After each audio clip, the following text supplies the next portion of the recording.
Donald Trump was indicted Thursday. Criminal charges against former President Donald Trump. Becoming the first former president ever to face criminal charges in the United States. Yes, while this is a highly unusual, historic situation. Law enforcement to have Trump surrender. The former president would be brought in like anyone else who was indicted. We will see him surrender to authorities. Exactly how that plays out. You're dealing with a former president. Yeah. I could see even a 1-year prison term being converted into home detention for somebody like a former president of the United States. But it quickly turned into a fiery political back and forth between protesters, witnesses, and members of Congress. And people on the other side who are against him, and they are yelling and screaming at each other. Have you ever imagined how cool it is to be a president? Even being a former president is a high honor. The United States has also created the largest, most advanced, and most innovative testing program in the world by far. And if you rule a country that's the world's #1, what then? But there are times when kings do fall. And here, Donald Trump, the former president of the United States, has been in a crusade of events. And let us peek into the New York judge's news, which was devastating to Trump. Do you feel your family was treated appropriately in the criminal justice system? Absolutely not. We were treated like garbage. Donald Trump is under inquiry for everything, from his handling of utmost confidential records to plausible payments made to a one-time adult film star. And he is also confronting multiple lawsuits. Keeping a trail of the breakdowns can be challenging. So what could have the most significant impact on him privately and politically? Prosecutors in New York are probing alleged hush money payments completed on Mr. Trump's behalf to Stormy Daniels, a one-time adult movie star who bore the public with claims the pair had an affair. Mr. Trump refuses that they had adultery associations. Meanwhile, the company conventions of his family business, the Trump Organization, are being investigated by prosecutors. The New York General Counsel, Letitia James, is ushering a civil breakdown and has devoured years looking at whether the firm engaged in various acts of fraud over several decades. I am announcing that today we are filing a lawsuit against Donald Trump for violating the law as part of his efforts to generate profits for himself, his family, and his company. A criminal investigation is being led by Manhattan District Attorney Alvin Bragg, who looks at similar issues. Returned by a Manhattan grand jury on 34 felony counts of falsifying business records in the first degree. An associate of his legal crew informed the Associated Press that there was no legal ground for the Stormy Daniels suit. He did not acknowledge that prosecutors had nailed him on any charges.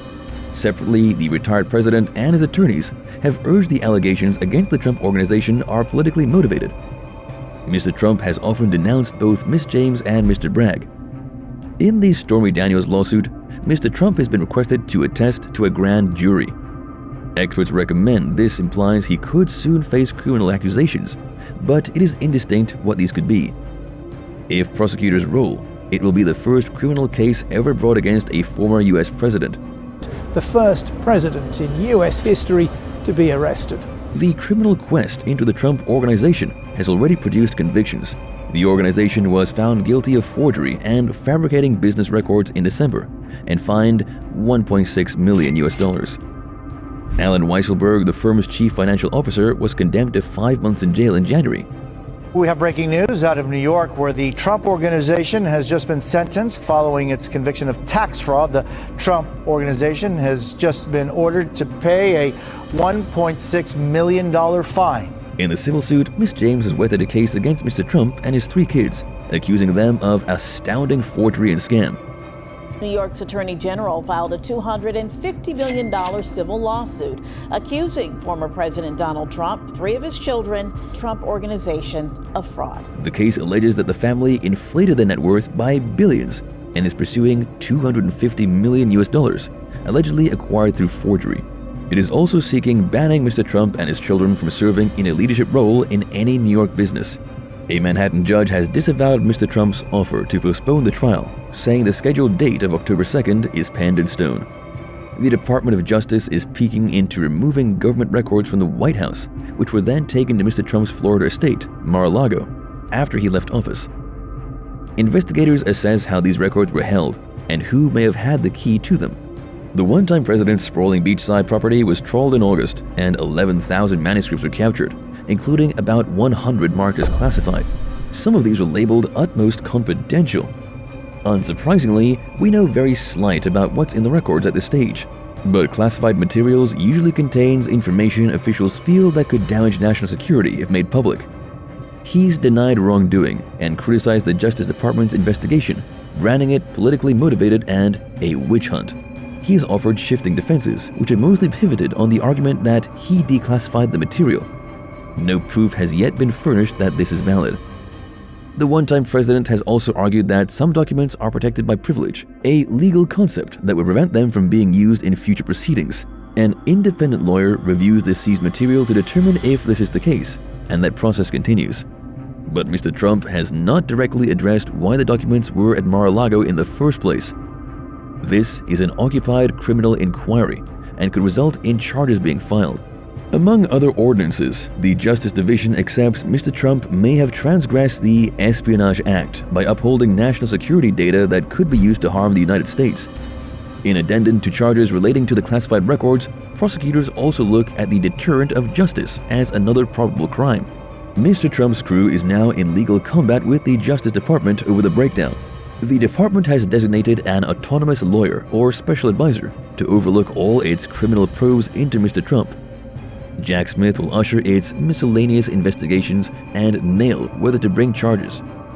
Mr. Trump's alleged position in the attack on the U.S. Capitol on 6 January 2021, when a gang of his disciples stormed the facility to stop the validation of President Joe Biden's election victory, is under scrutiny from several federal government bodies.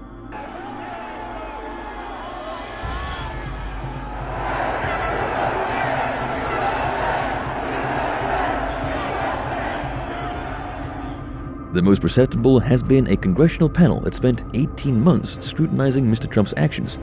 They held several televised hearings, spreading the lawsuit that his election forgery suits led directly to the hoot. Following these hearings, the committee blamed Mr. Trump for instigating insurrection and other crimes. The Justice Department is conducting an independent criminal probe into January 6th and more comprehensive efforts to capsize the election, but this has primarily been swathed in secrecy. It is the most extensive police breakdown in U.S. history, but the degree to which Mr. Trump is the target is clouded. He's denied responsibility for the riot and criticized the congressional committee, which he expressed as a kangaroo court and unselect pseudo-committee. He has persisted in repeating his groundless allegations of widespread voter forgery. The congressional committee, comprised of 7 Democrats and 2 Republicans, completed its hearings by urging 4 criminal charges against Mr. Trump, which it then referred to the Justice Bureau. The committee believes that more than sufficient evidence exists for a criminal referral of former President Trump, who engaged in a violent attack on the United States. The move was largely figurative, as it is up to the department to determine whether to file criminal charges. There is no indication this is looming. However, the Justice Department's criminal probe has already led to hundreds of people who stormed the Capitol being charged. The retired president has not been called for interrogation in that breakdown, but it stays a prospect. He could also, in his thesis, be charged if sleuths acknowledge adequate evidence of wrongdoing. Prosecutors spent 8 months peeking into alleged attempts to overturn Mr. Trump's opinionated loss in the state in the 2020 presidential election. Frankly, we did win this election. The criminal probe was unfurled after disclosing an hour-long phone call between the former president and the state's top election official on January 2, 2021. They just want to find 11,780 votes, Mr. Trump said during the call to Republican Secretary of State Brad Raffensperger, referencing the number of votes required to give him success in the swing state. A grand jury probing the suit was dissolved earlier this year after filing a final report, which remains sealed. He's described the breakdown, as he has many others, as a witch hunt. Mr. Trump has also battered the legal office ruling the investigation, the chief prosecutor of Fulton County, Fani Willis, as a young, enterprising, radical left Democrat heading over one of the most crime-ridden and corrupt locations. The allegations are very sober. Ms. Willis briefed the Washington Post last month that people face prison sentences if indicted and convicted. The 26-member grand jury did not have accusation regimes, but may have advised charges. Among the potential crimes it darted into were soliciting election forgery, making false statements to government officials, and racketeering. It is unknown whether the one-time president is being directly scrutinized, but some of his backers are considered part of the investigation. For a criminal conviction, however, prosecutors would eventually need to prove beyond sensible suspicion that those entangled knew their actions were defrauding. In January, a prosecutor functioning on behalf of Fulton County expressed the district attorney's seat regarding the statement should only be released after prosecutors nail whether or not to bring charges. Manhattan District Attorney Alvin Bragg was terrorized with assassination in a letter composing powder, hours after retired President Donald Trump cautioned Friday of conceivable death and dissent if he is indicted by a grand jury in a criminal lawsuit led by Bragg. The letter, holding an Orlando, Florida postmark from Tuesday, was discovered in the DA's main chamber in a lower Manhattan building after being received at 11:40 a.m. ET on Friday. The white powder in the envelope was found to be non-hazardous, the New York Police Department told CNBC. A DA spokeswoman said that the DA had notified the headquarters that it was instantly stemmed and that the NYPD Emergency Service Unit and the NYC Department of Environmental Protection clinched no hazardous substance. NYPD investigators and the FBI, which has an office nearby, were at the scene investigating the letter. The threat to Bragg is one of several hundreds of threats that have come in recent weeks as the DA's office nears the end of its investigation of Trump, a senior New York law enforcement official told WNBC. Several dozen of those threats were considered to seriously threaten direct harm to Bragg, though their credibility varies, according to the official. The law enforcement official added that security officials closely investigate the threats. On Friday morning, Trump indicated Bragg was a degraded psychopath that hates the USA, as he criticized the probe and warned of the prospect of brutality if he is charged.